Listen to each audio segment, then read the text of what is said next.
Oi? Muita coisa parecia estranha com o indiciamento dessas 37 pessoas pela Polícia Federal no dia desta quinta-feira. Mas aí entrou em ação o Procurador-Geral da República, Paulo Gonet. Tudo mudou. Muita coisa nova. E você vai entender o que representa isso no programa de hoje. Vamos abordar com profundidade essa questão. Tem coisa novíssima e você vai entender. Mas antes, eu preciso que você preste atenção no recado de nosso apoiador. É o Andrei Andrade que chega com uma solução para aquelas dores chatas que a gente tem pelo corpo. Vale a pena prestar atenção no que ele tem a dizer e, na sequência, a gente continua com o nosso programa e as informações do dia de hoje. É bem rapidinho e eu espero por você. Até já. Para mim tem sido muito bom, graças a Deus tem aliviado bastante as minhas dores. E além de ter aliviado as minhas dores, eu tenho dormido muito bem, entendeu? Porque eu não dormia, porque acho que as dores incomodam, né? E a gente acorda toda hora que a gente vai se virar, se mexer. Mas, sinceramente, nossa, tá assim, sendo uma bênção, tá? Muito bom mesmo. Olá, Paulo! Quero agradecer primeiramente ao espaço para falarmos desse produto sensacional. Gente, você acabou de ouvir um depoimento, um testemunho, um relato de uma pessoa que vivia sofrendo com dores, comprou o Articulark, melhorou e deu seu depoimento, seu testemunho, a sua história, e é o que vai acontecer com você que está acompanhando agora a programação, você que está sofrendo com aquela dor no joelho, com aquela dor na coluna, você que tem dor no quadril, você que tem o ciático inflamado, você que tem muita coisa para fazer no seu dia a dia e às vezes você não tem tempo de se alimentar direito, de fazer um exercício ou até mesmo de suplementar, você que não consegue fazer nem o do dia a dia, sabe o básico, você não está conseguindo mais fazer. Andrei, não consigo trabalhar, não consigo fazer as coisas do dia a dia, eu chego em casa, eu não quero saber da esposa, eu não quero saber do marido, eu não quero saber dos filhos, só quero saber duas coisas. É cama e travesseiro, é deitar e dormir. Eu não tô produzindo mais como eu produzia antes. Gente, você precisa conhecer o Articulark. Que produto sensacional.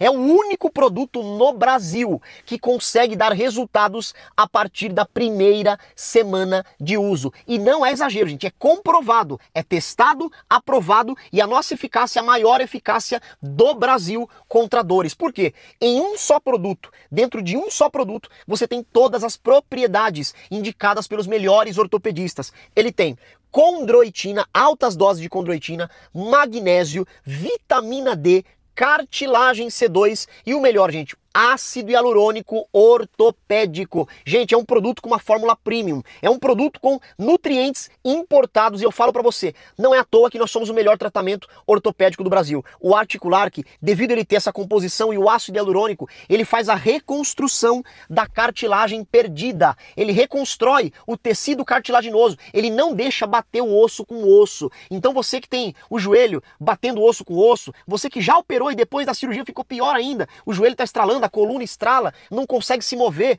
você tomando 2 cápsulas ao dia, uma cápsula de manhã e uma cápsula de noite, eu garanto para você que na primeira semana de uso você vai ver uma grande diferença. Você vai subir, vai descer a escada, vai abaixar, vai levantar, vai dirigir, vai trabalhar e não vai sentir dor nenhuma. Todo dia, uma cápsula de manhã no início do dia, uma cápsula de noite antes de dormir. É importante a cápsula noturna, porque é ela quem vai tirar todo o seu cansaço. Enquanto você está descansando, ela vai restaurar toda a sua cartilagem, toda a sua musculatura. Então, quando você acordar no dia seguinte, você vai acordar bem mais disposto, bem mais disposta, vai conseguir fazer as coisas do dia a dia e não vai ter aquele cansaço, vai ter vigor, vai ter energia e disposição e o melhor, viver sem dores. Chega de ficar comprando remédio na farmácia, chega de ficar gastando dinheiro com coisas que não resolvem.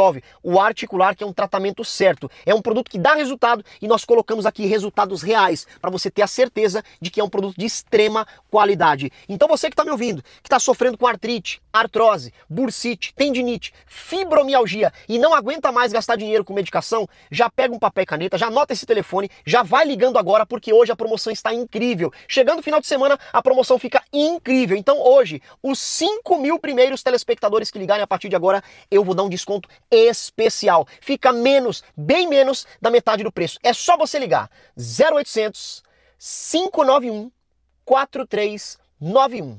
0800 591 4391. Vou repetir o telefone tá bem aqui abaixo. Tem a opção também de você acessar via QR Code, aponte a câmera do celular para o QR Code aqui abaixo e você já cai diretamente no atendimento via WhatsApp humano, que vai te atender, vai te acompanhar, porque não é só vender não, tem que acompanhar, tem que ver o resultado, e cada caso é um caso, uma pessoa é uma dor mais intensa, outra pessoa é artrite, outra pessoa é artrose, então para cada caso é um caso. É por isso que eu falo, ligue, fala com o especialista em saúde, você vai ser muito bem recebido e eu tenho certeza que o seu resultado vai ser ótimo e você vai contar o seu depoimento aqui com a gente. Agora ligue e peça o seu 0800 591 4391. 0800 591 4391. E para quem ligar agora, além de tudo, ainda ganha de presente o nosso Ora Pronobis, que é ótimo para diabetes, pressão alta, colesterol. Ganha também 2 aparelhos de massagem profissional, o tapete massageador contra varizes e a pistola massageadora. E junto, recebe 2 pomadas, a pomada diurna e a pomada noturna, que também tem ácido hialurônico. Gente, é produto de extrema qualidade para você ter resultado rápido, porque quem tem dor tem pressa. E se você tem pressa, ligue agora, 0800 591 4391. E para finalizar, Paulo, ligou agora, recebe em casa pagamento só para o mês que vem. Recebe, melhora e pague depois. 0800 591 4391, Paulo! Em terra de cego, quem tem olho é rei, ou em terra de loucos, um rompante de lucidez pode ser a saída para a sobrevivência de uma única vez. Por isso, o que se faz agora é agir com sensatez. Não há espaço para se pensar em outra coisa que não seja o que está para chegar. Quanto tempo levaram para concluir o que concluíram agora, depois de tanto tempo?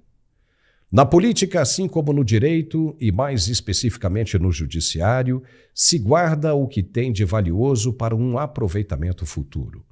Os caras estão muito perto uns dos outros, dependem uns dos outros para conseguirem alcançar os seus objetivos. E com isso vão moldando pouco a pouco as manobras com o intuito de conseguir o que querem. Sempre foi assim e ainda mais agora nos nossos tempos atuais. Se fosse para acabar com Bolsonaro, já tinham conseguido há muito tempo lá atrás. Se não, vejamos. Hoje enxergam coisas que claramente não são condizentes com a realidade ou até mesmo com o devido processo legal. Então, se podem fazer e interpretar tudo como interpretam hoje, qual a diferença de ter feito o mesmo lá atrás? Por qual razão não fizeram quando tinham mais elementos do que têm hoje? Veja, uma prisão preventiva, por exemplo, estaria mais próxima do fato ocorrido naquela época do que está hoje, o que prejudica o processo legal. Ou seja, uma preventiva tem de ser contemporânea ao crime cometido.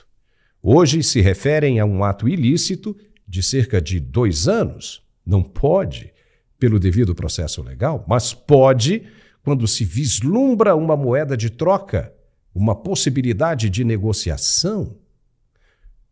Entendeu as regras deste jogo? Vamos explicar o que identificamos ao analisarmos as entrelinhas deste tabuleiro de xadrez.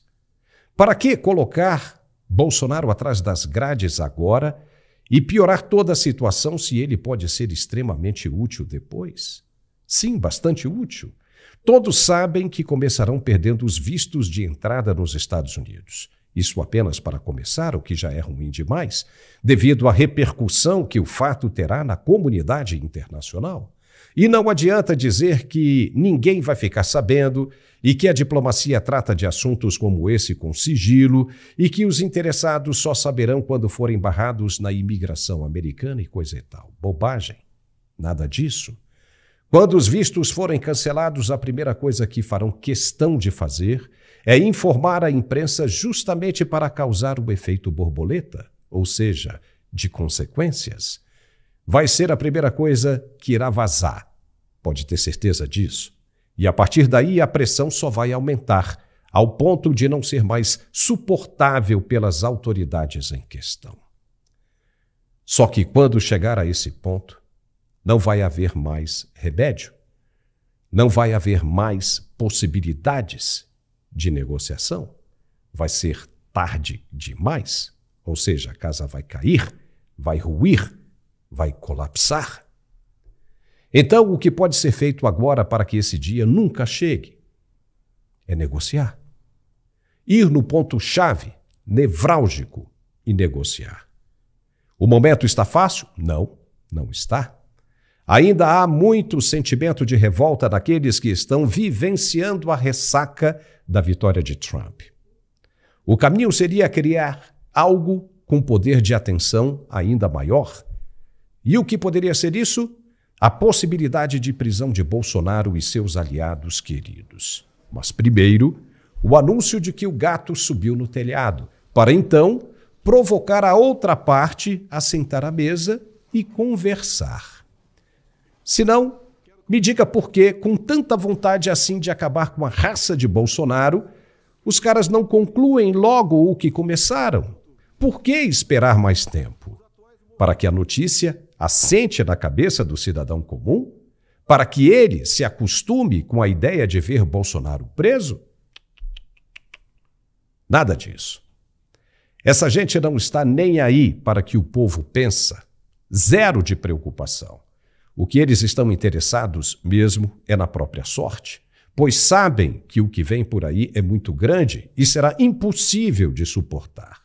E não se trata de fake news ou de ilusão criada por algum roteirista de minissérie. Não, é realidade nua e crua como a que eu e você estamos vivendo. Pode ter certeza disso. Não há outra saída para o que está chegando. E por isso a tentativa de negociar. O Planalto já foi avisado pelo Itamaraty de tempos difíceis se aproximando. Você viu isso logo depois da confirmação da eleição de Trump. Então, não é brincadeira, é real.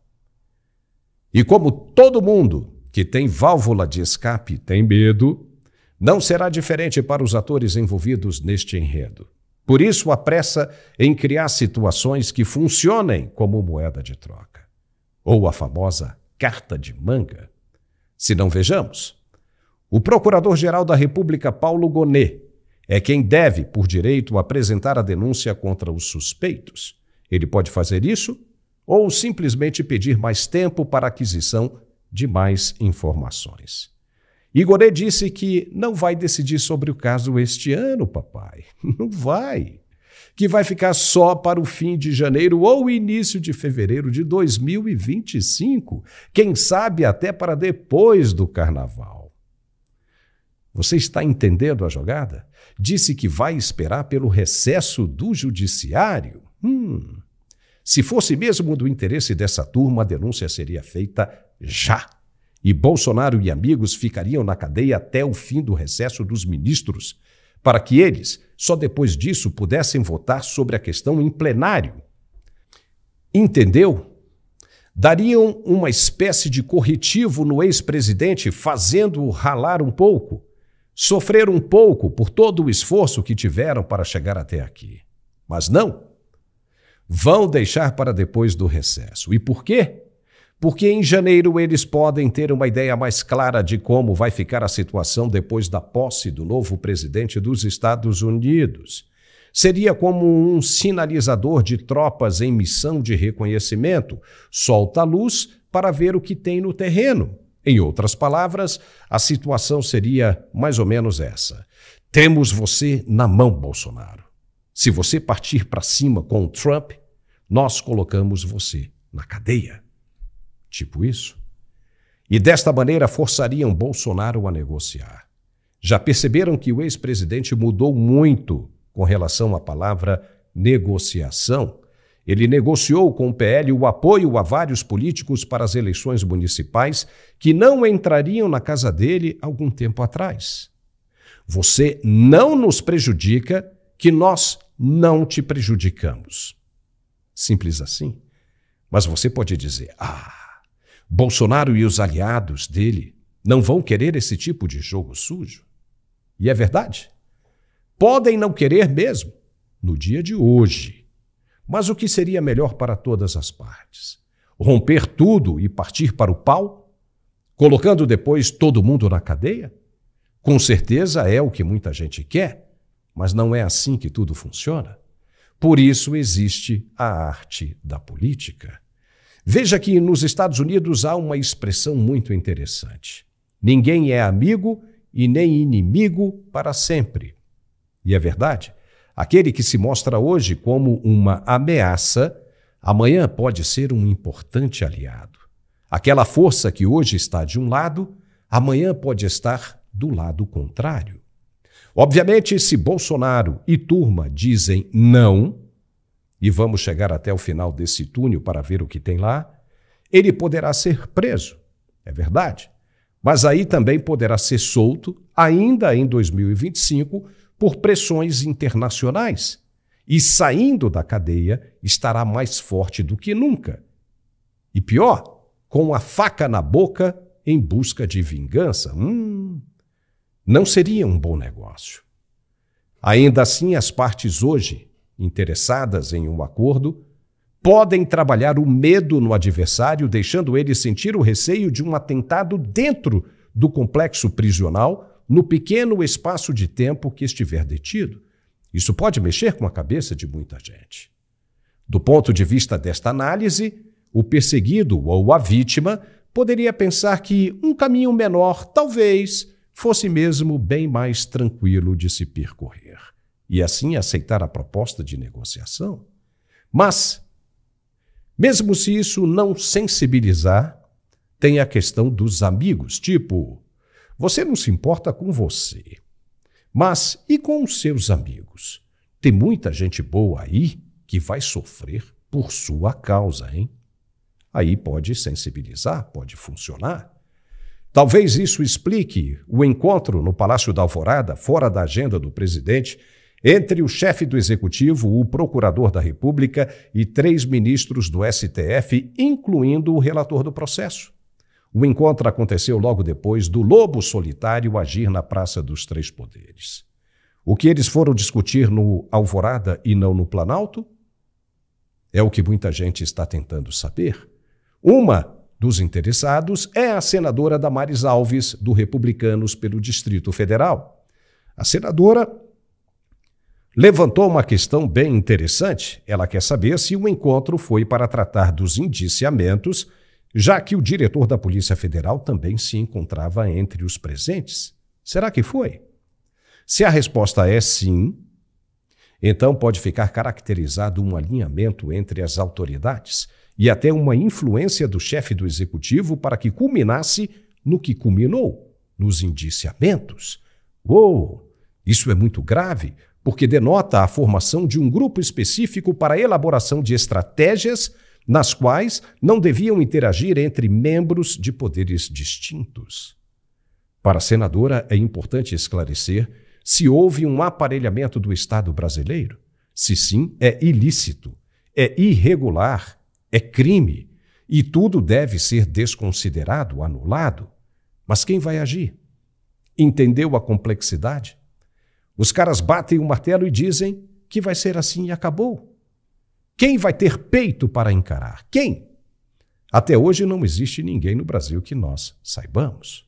Só quem pode agir é uma força maior, e ela, por incrível que pareça, já foi identificada. Então já tem gente em Brasília compartilhando do mesmo pensamento, de que o encontro teria sido para se chegar ao esboço de um acordo de negociação, já que o representante da Procuradoria da República também estava presente, entendeu? Portanto, ao que tudo indica, Bolsonaro não será preso, como muita gente pensa e quer. Não vai, porque isso não interessa quem hoje tem o poder de fazer valer o que estão alardeando por aí. Não interessa. Porque se o fizerem, será a prova da mais falta de habilidade que alguém já teve na República Brasileira. Como não são tão desprovidos de inteligência assim, desperdiçar uma oportunidade como essa pode representar a extinção da própria existência. Mas isso é uma análise, e apenas uma análise, curiosa e bem interessante do que está acontecendo neste momento no país. Olhar nas entrelinhas sempre ajuda a enxergar um pouco mais longe. Pense nisso. Daqui a pouco nós vamos conversar com o Coronel Gerson Gomes sobre esse episódio do envolvimento de militares. Mas é daqui a pouco. Antes, nós temos de dar o outro recado de nosso apoiador. Preste atenção no que ele tem a dizer. E a gente volta já já.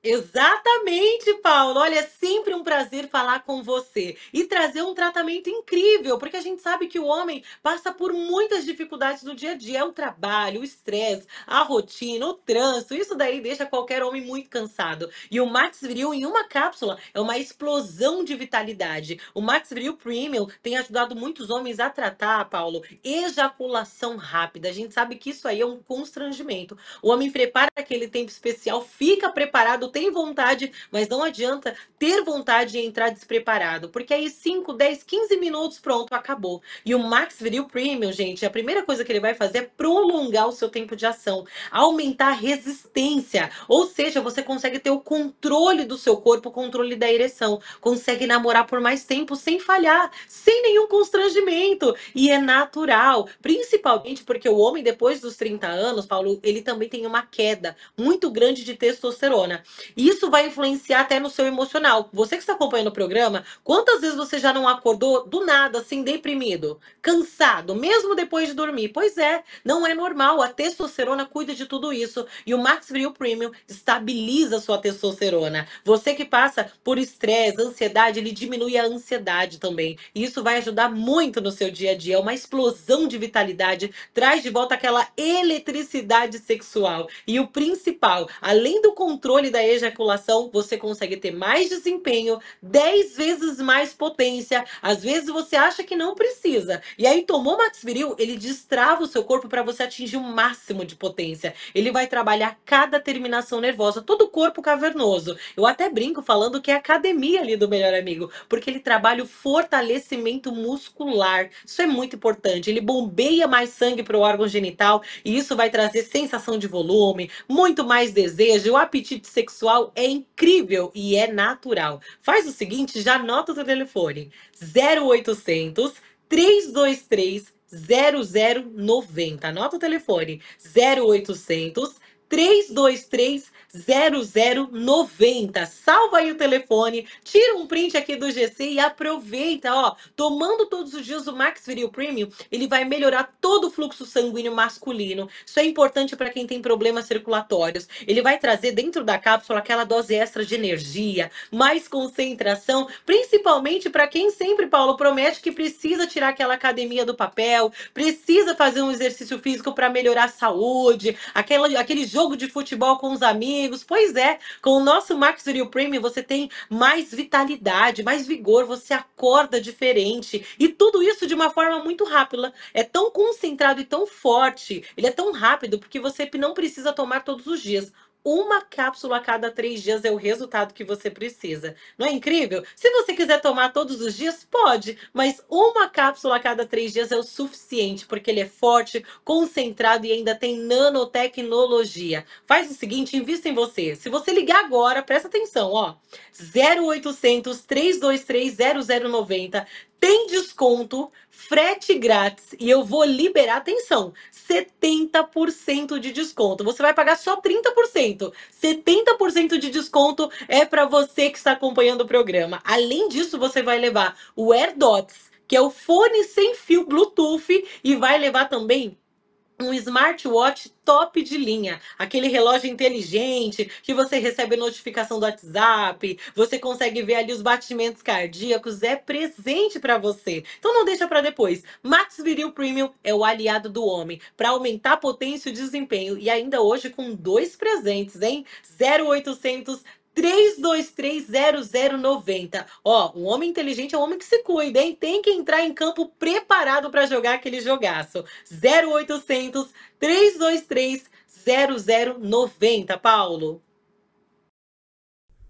Muito bem, já estamos de volta com o nosso programa de análises aqui no Mundial Telenotícias. E agora há pouco a gente estava analisando a situação dos indiciamentos dos 37 acusados de atos ilícitos e a posição do Procurador-Geral da República, Paulo Gonet, de analisar o assunto apenas no ano que vem. Veja que nem terminamos ainda o mês de novembro e já estão jogando a questão bem lá para frente. Será ruim para o país se resolverem levar essa questão adiante da prisão dos indiciados. Será ruim em todos os sentidos. Mas tem gente desavisada, que não presta atenção nos sinais da vida e já sai por aí falando besteiras e agindo precipitadamente. Gente que pensa que, com os indiciamentos, tudo estará a favor do que pensam e querem que seja feito, exatamente como pensavam quando o atual governo assumiu o poder. Tipo, agora estamos no poder e podemos tudo, podemos mandar no que quisermos. Não é bem assim. A deputada Érica Hilton, do PSOL de São Paulo, por exemplo, já entrou com um pedido de cassação do mandato de um deputado que até agora não tem absolutamente nada a ver com o que está acontecendo. Inclusive, o nome dele nem foi citado nos relatórios da Polícia Federal. Trata-se do deputado general Pazuello. Mário Fernandes, o general, que este sim foi indiciado, esteve lotado no gabinete do deputado por algum tempo. Mas isso não quer dizer que o deputado também esteja envolvido. Se fosse assim, o nome dele teria sido citado, indiciado, mas não foi. Pazuello, aliás, soltou uma nota de esclarecimento tão logo o nome de Mário Fernandes apareceu na mídia. Ele disse o seguinte através de sua assessoria de imprensa, abre aspas, o deputado federal, general Pazuello, esclarece que o general Mário Fernandes, mencionado na operação da Polícia Federal realizada na manhã desta terça-feira, trabalhou em seu gabinete como assessor de 28 de março de 2023 a 4 de março de 2024, quando foi identificado seu impedimento para exercer cargo público. Pazuello esclarece ainda que só tomou conhecimento da prisão do general Mário e dos demais oficiais por meio da imprensa na data de hoje. O deputado reafirma sua crença nas instituições do país e na idoneidade do general Mário Fernandes, na certeza de que logo tudo será esclarecido. Fecha aspas. Legal? Está aí. Mas, no requerimento da deputada, o general deveria perder o mandato por ter em seus quadros, mesmo que temporariamente, um suspeito de crime, como foi anunciado. Ou seja, ela já está condenando o suspeito e acusando um deputado que ela mesmo sabe não foi envolvido pela Polícia Federal no caso. Ou seja, ela está se antecipando em uma inquisição, acusando e condenando um homem sem provas e simplesmente por ele ter dado emprego ao general suspeito. Sim, suspeito, porque só a justiça pode dizer se o indivíduo é culpado ou não. Até ser condenado, ele não passa de um suspeito. Mas a deputada se apressa e quer condenar todo mundo. E o atual patrão do general, como é que fica? Onde ele se encontrava nesses últimos meses? Será que, se é que ele estava trabalhando, também esse patrão deve ser punido por empregar um suspeito? Érica Hilton disse que é inadmissível um sujeito como o general Mário Fernandes integrar o quadro de funcionários do Congresso Nacional. Ela está equivocada? E, pelo jeito, demonstra um ódio sem controle, uma perseguição e preconceito. Logo, ela que luta tanto contra os preconceitos. Talvez estejamos vendo aí um novo conceito de fobia, a militarfobia. Se continuar assim, se a Comissão de Ética acatar essa injustiça, até o senador Mourão, amanhã ou depois, também poderá ser perseguido no Congresso Nacional, porque foi o vice do presidente Bolsonaro. Entendeu esse absurdo? E para falar sobre isso, Vamos conversar agora com o Coronel Gerson Gomes, diretamente dos Estados Unidos. Gerson, você é um militar. Como está vendo essa iniciativa da deputada em querer caçar o general Pazuello? Seja bem-vindo, Gerson. Obrigado, uma vez mais com você, com a nossa audiência seleta. E já que você cita a questão do general Pazuello, lembro de uma entrevista recente que ele deu aqui no Mundial Telenotícias, que foi excelente. Eu já te parabenizo de antemão, porque foi uma das entrevistas de maior qualidade que eu vi justamente na análise da conjuntura, inclusive internacional. É alguém muito preparado. E, de certa maneira, essa militarfobia que você se refere, ela se enquadra dentro de um planejamento que é muito conhecido por parte da esquerda e que entende que as Forças Armadas e algumas instituições, elas servem como freios a um planejamento, a uma verdadeira luta pelo poder, ou seja, um projeto de poder, em que instituições mais tradicionais, como a própria família, a igreja e a própria estrutura militar, são consideradas como obstáculos, como freios. Veja que entre os indiciados, que nós vamos tratar daqui a pouco, consta um padre, e que esse padre, por exemplo, remete à situação da Nicarágua, que teve na Teologia da Libertação no início, o apoio da igreja, lá na Revolução Sandinista, mas hoje a Igreja Católica na Nicarágua é tida como um entrave para a continuidade da revolução marxista que estava em curso e que hoje os ditadores, o casal de ditadores, estão se voltando contra a Igreja Católica. Então, esse exemplo dos militares, ou do padre, ou da própria obsessão de pessoas como essa parlamentar que representa uma ala da esquerda radical, que foi derrotada aqui nos Estados Unidos esse ano, mas que é uma ala que entende que a família é uma das instituições que também deve ser erodida.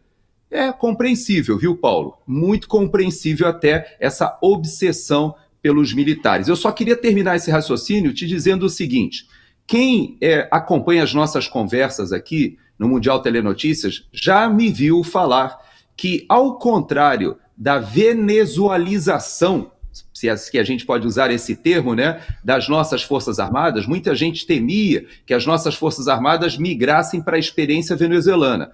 No entanto, o que nós vemos é algo mais parecido com a argentinização das Forças Armadas.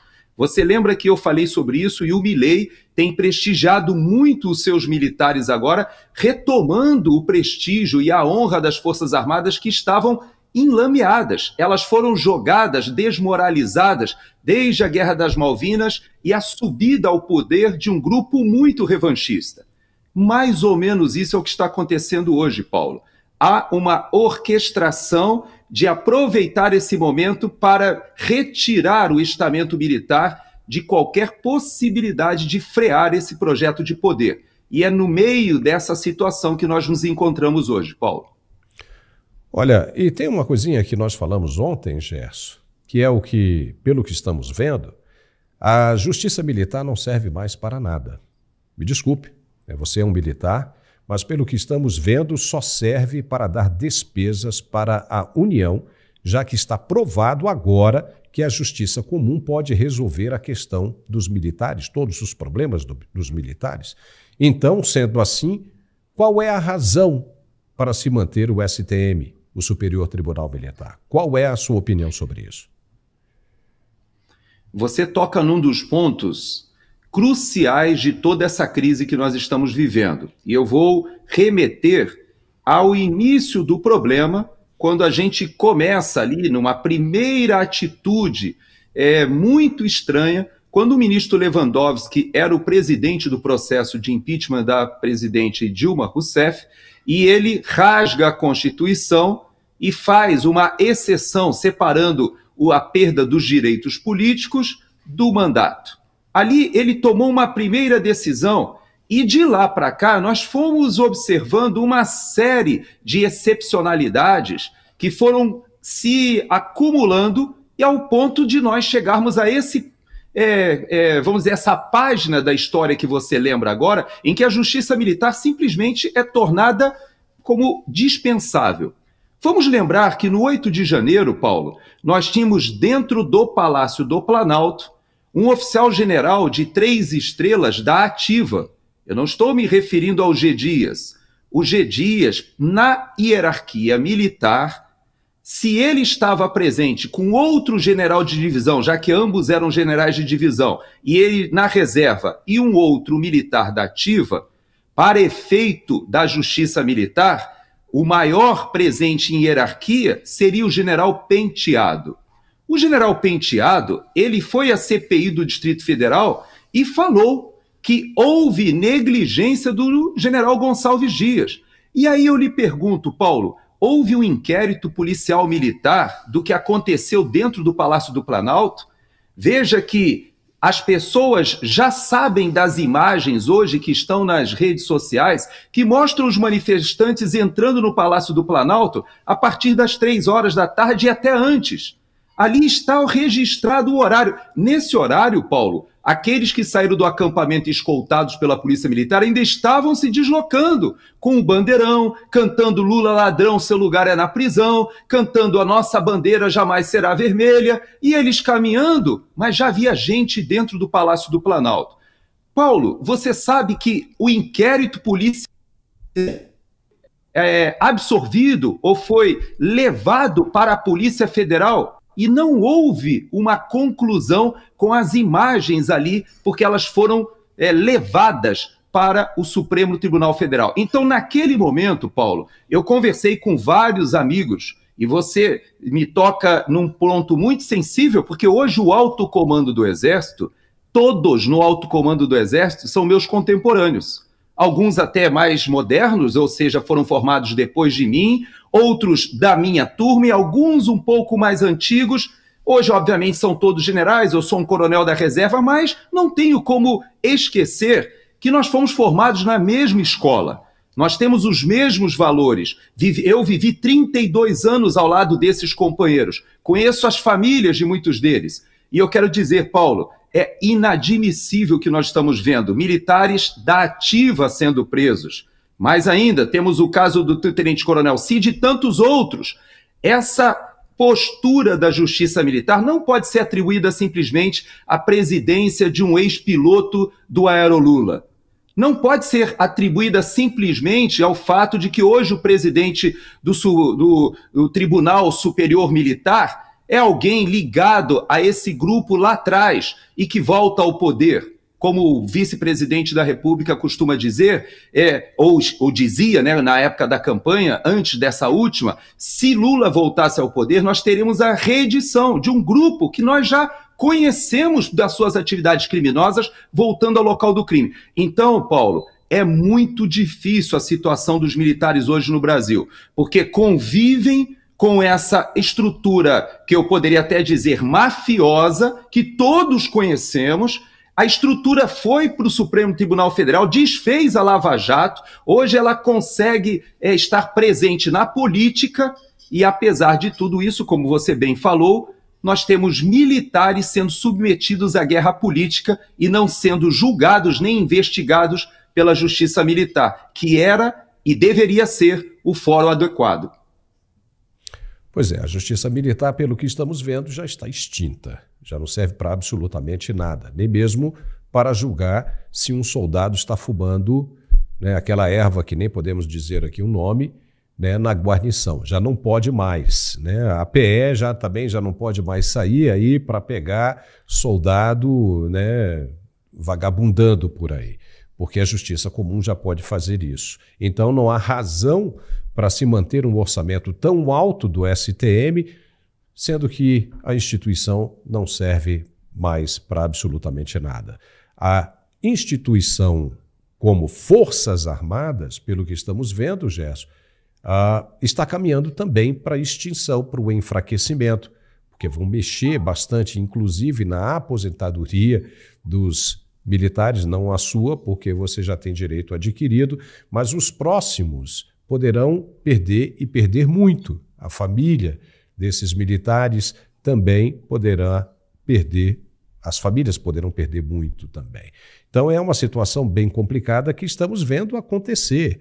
Nós estamos vivendo agora uma época totalmente diferente, muito provavelmente da sua, quando você estava na ativa e defendendo não só o Brasil, mas outras nações, como, por exemplo, a do Haiti, né? Naquele conflito você estava lá, né?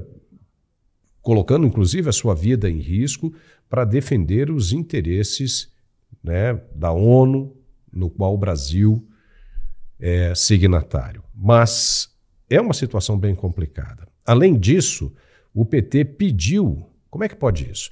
Eu quero ver a sua opinião agora a respeito disso. Pediu o arquivamento do PL, do projeto de lei da anistia para sempre. Não quer mais anistia. Isso, naturalmente, porque está pensando em Bolsonaro e está esquecendo dos outros pobres cidadãos que estão penando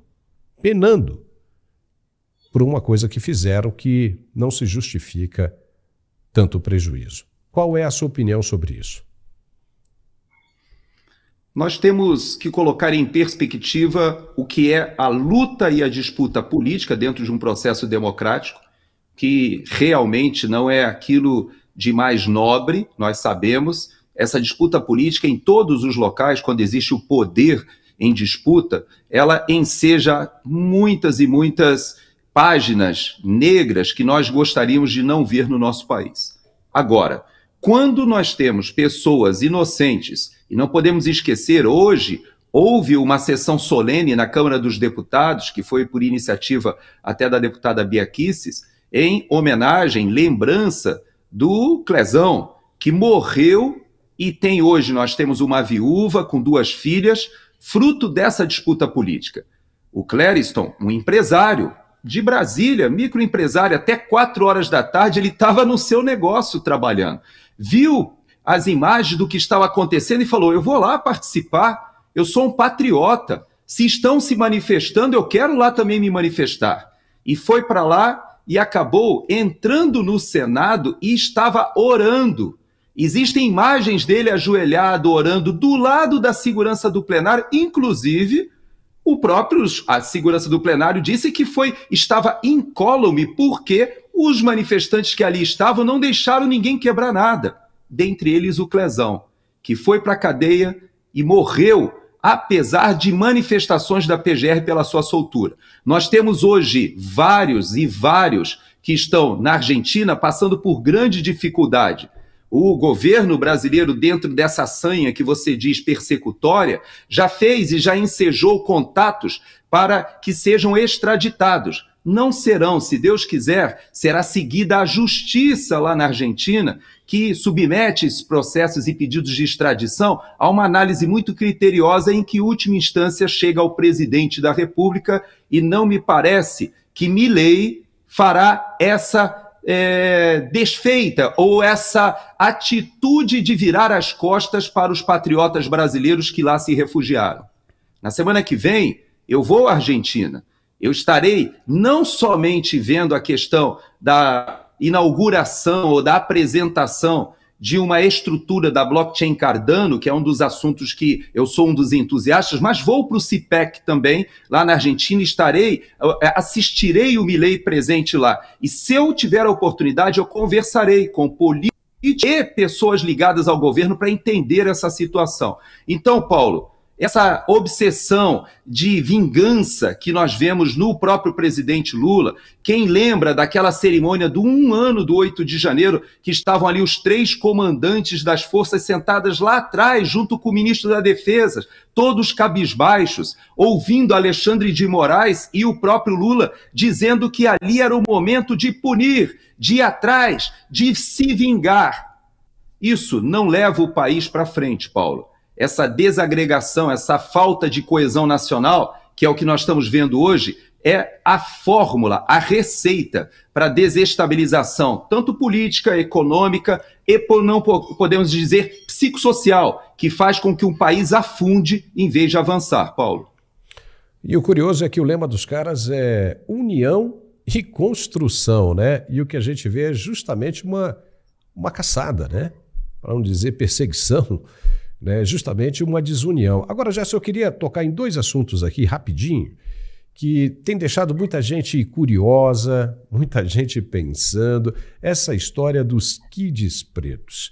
Cara, se os caras são, você é militar, você vai me dizer, eles são realmente uma força especial, e uma força, sendo uma força especial, os caras não recebem tratamentos diferenciados, tipo daqueles que a gente vê em documentários, cinema? E como é que bate em você essa história de que só não aconteceu o chamado golpe ou o atentado porque um dos kids pretos perdeu o táxi? Isso nos parece uma forma de ridicularizar ou até mesmo de denegrir a imagem do grupo, porque fica parecendo realmente o meme que saiu aí nas mídias sociais, né, dos trapalhões, o Dedé, Didi, Mussum e Zacarias ali. Ou seja, é com base nisso que nós temos que confiar a segurança do país em caso de conflito internacional, em caso de guerra com a Venezuela, por exemplo. Se for com base nisso, o Brasil inteiro está lascado, Gerson. Pois é, Paulo, essa campanha de, podemos dizer até de desmoralização das Forças Armadas chegou ao que existe de mais operacional e que nenhuma Força Armada no mundo abre mão de prestigiar, que são os seus comandos, os seus forças especiais. Todo exército no mundo opera dentro de regras e dentro de uma doutrina convencional. A gente está vendo isso na Rússia, a gente está vendo isso, o exército de Israel, tanto na faixa de Gaza quanto no Líbano. Essa é a estrutura militar de guerra convencional. Porém, todos os exércitos têm forças especiais para missões que somente homens muito bem preparados e treinados, e os brasileiros estão entre os melhores do mundo, e eu posso te afiançar porque eu trabalhei com eles no Haiti.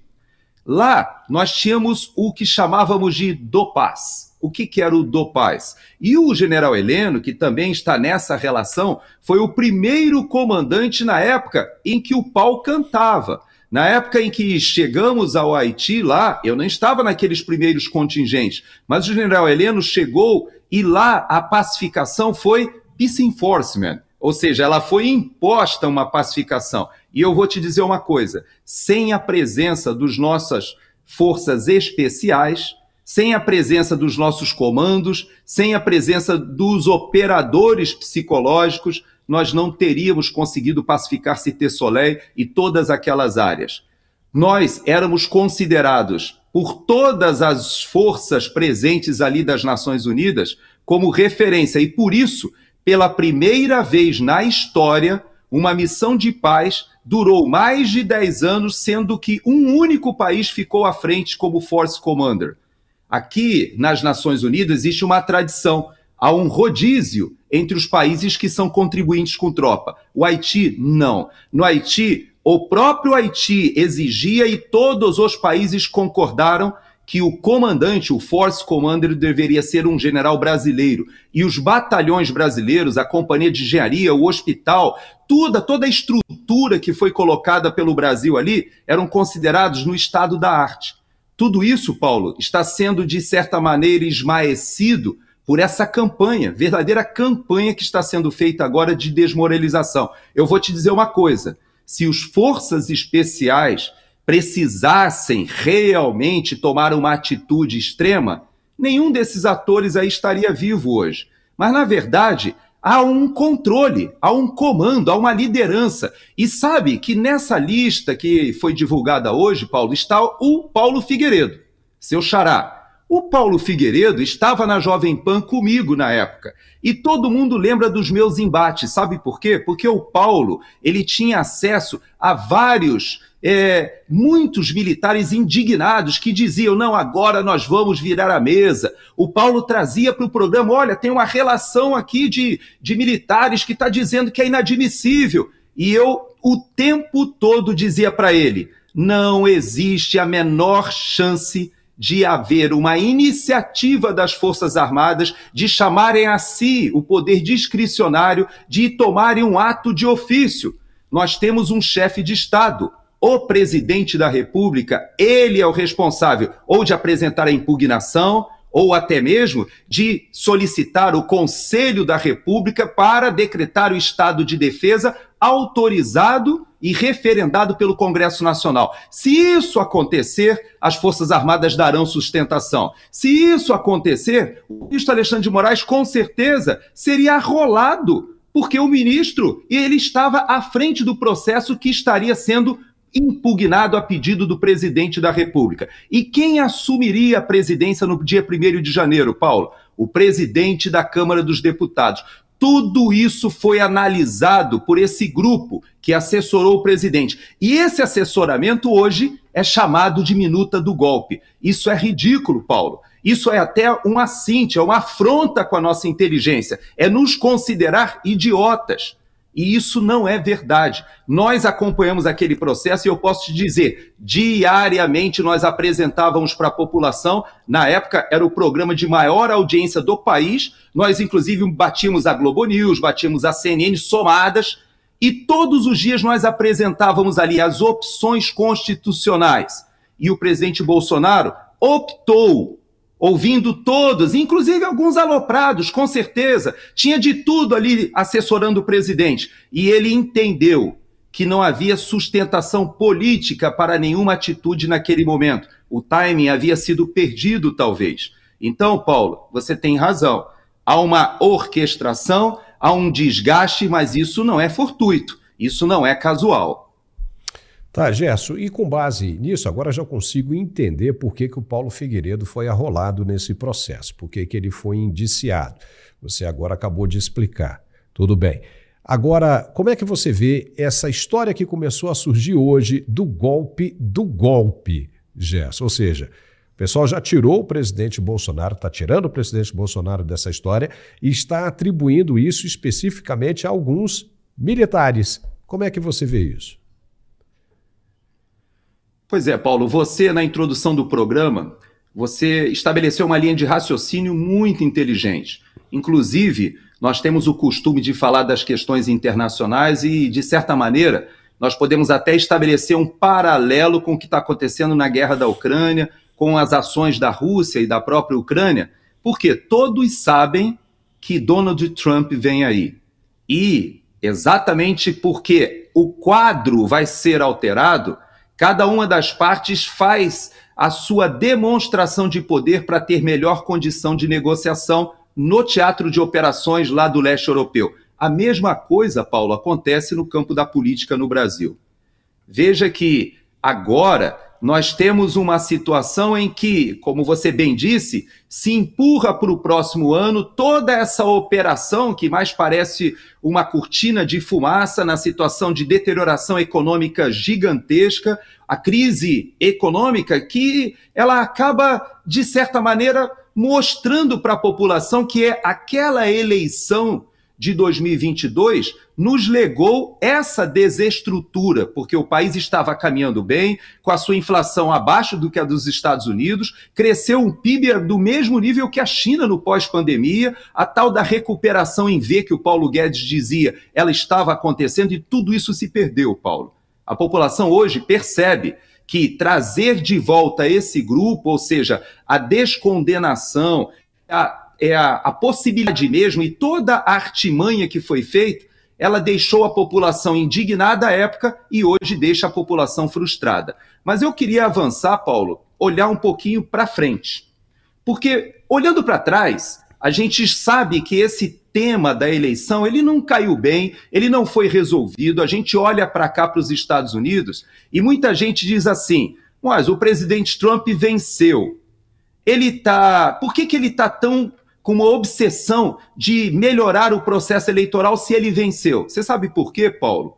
Porque em 2020, assim como em 2018, o presidente Trump aqui falava que o processo eleitoral tinha tudo para dar errado por causa do voto pelo correio indiscriminado por causa da pandemia.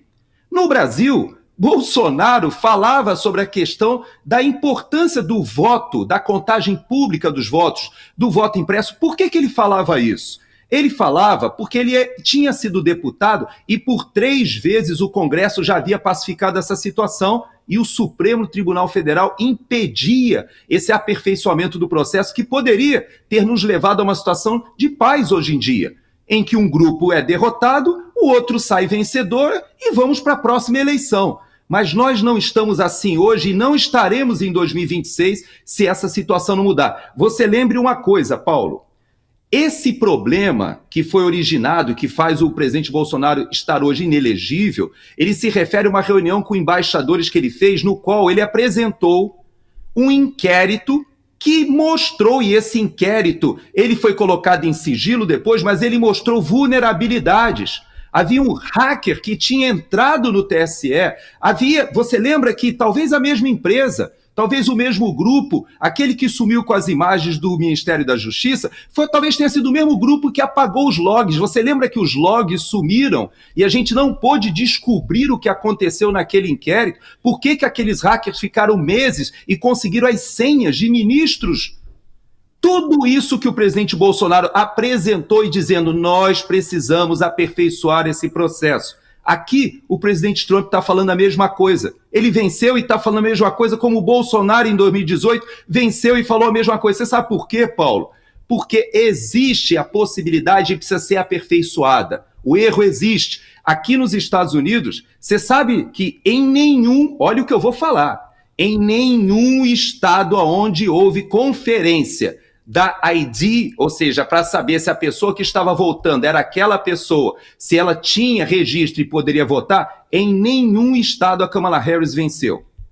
Ela só venceu nos estados, aí eu já estou com ilação, porque na verdade teve 2 ou 3 estados que ela venceu que também fazia o controle, mas ela não venceu em nenhum que fazia o controle, ou seja, quase todos os estados onde ela venceu, havia essa dúvida. E sabe o que o presidente Trump está fazendo? Ele está fazendo um grande investimento num sistema de votação à base de registro em blockchain. Ou seja, os Estados Unidos querem avançar na tecnologia. E o Brasil continua com a primeira geração das caixinhas, como você fala, né, para poder a gente não ter problema com o algoritmo, né, nas caixinhas mágicas do Brasil.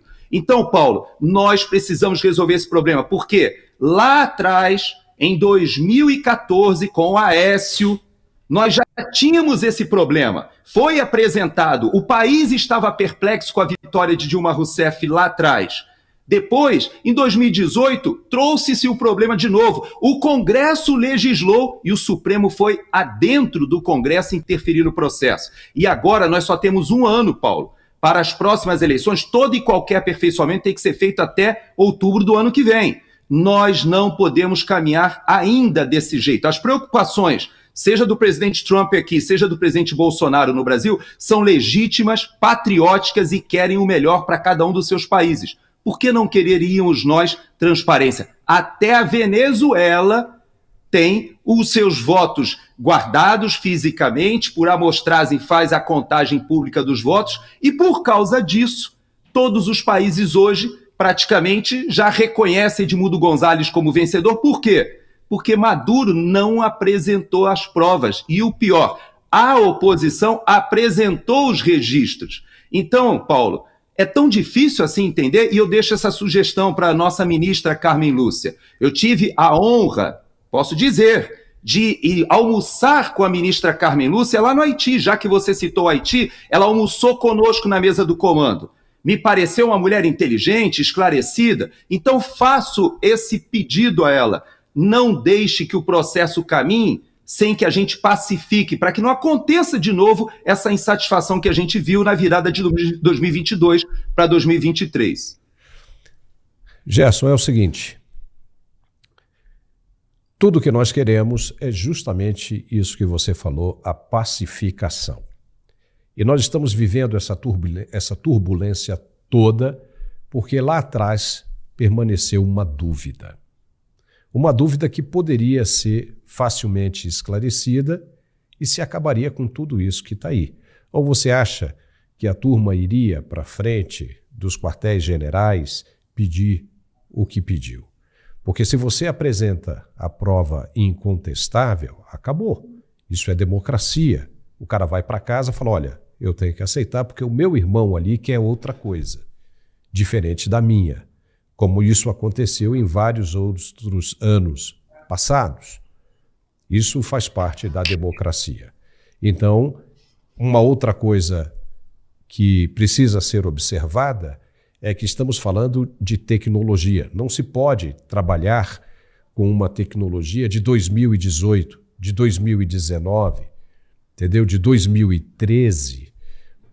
Você já não pode trabalhar com uma tecnologia de 2024, você já tem que pensar já numa tecnologia de 2025.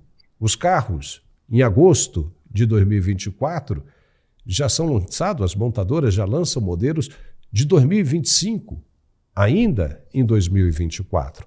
Tecnologia é isso.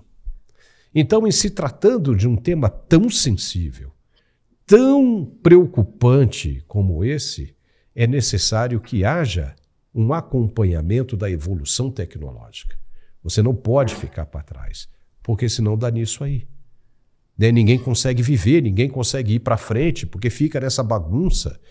Você liga uma TV, você abre um site, é sempre um chamando o outro de extremo, é a esquerda chamando a direita de extrema-direita, a direita chamando a esquerda de extrema-esquerda, e o pau quebrando. Você vê uma destilação de ódio para tudo quanto é lugar. E o que o brasileiro quer é apenas a pacificação.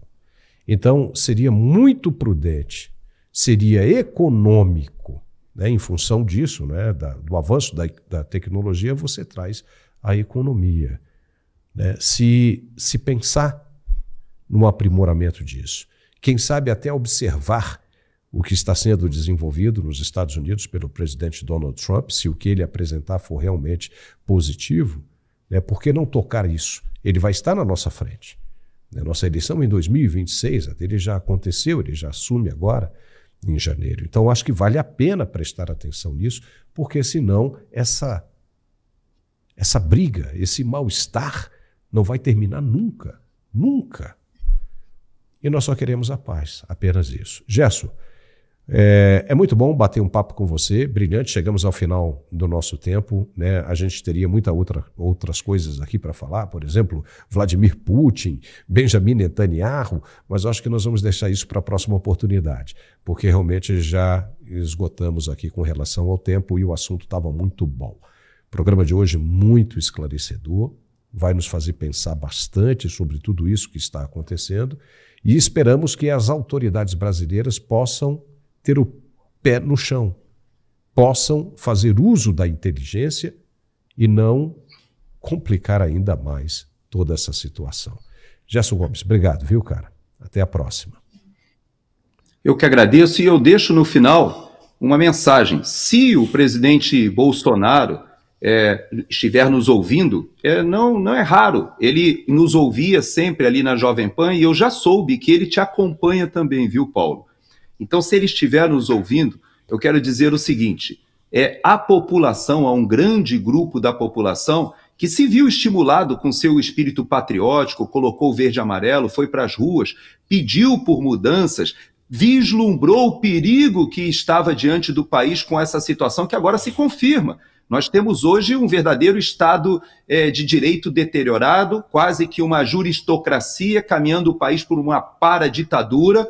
Tudo isso que as pessoas estavam perplexas e iam para frente das unidades militares solicitando socorro para as Forças Armadas, era um sentimento legítimo. Por quê? Porque as pessoas podem e têm o direito de se manifestar desde que não usem do anonimato.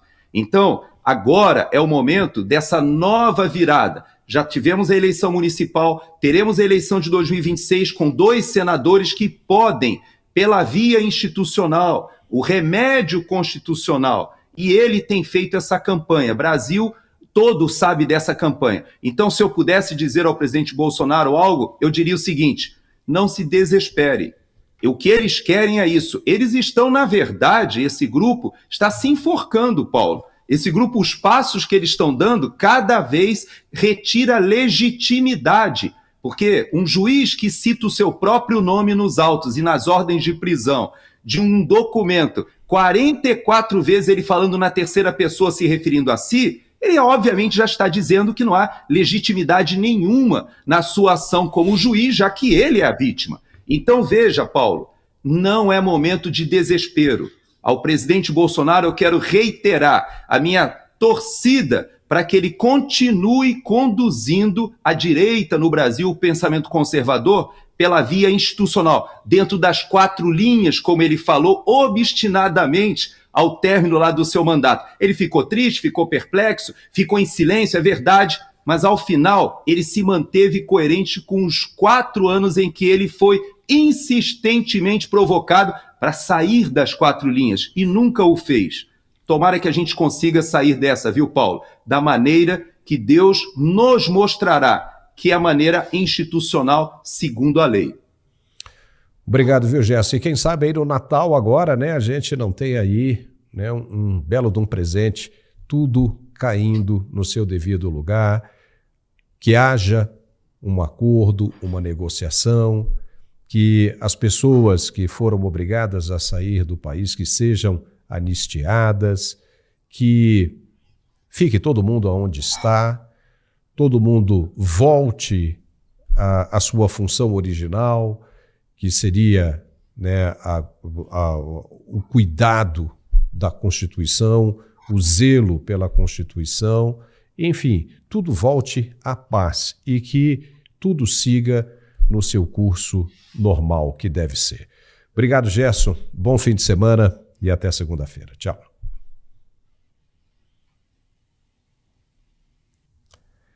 E nós ficamos agora por aqui. Foi um belíssimo programa. Espero que você tenha gostado. Se sim, nos dê um like. Se não, né, não dê um like. E se puder também, se inscreva em nosso canal, porque isso nos ajuda bastante. Um bom fim de semana para você e nos vemos de novo na segunda-feira, se Deus quiser. Um forte abraço, obrigado por tudo e até lá.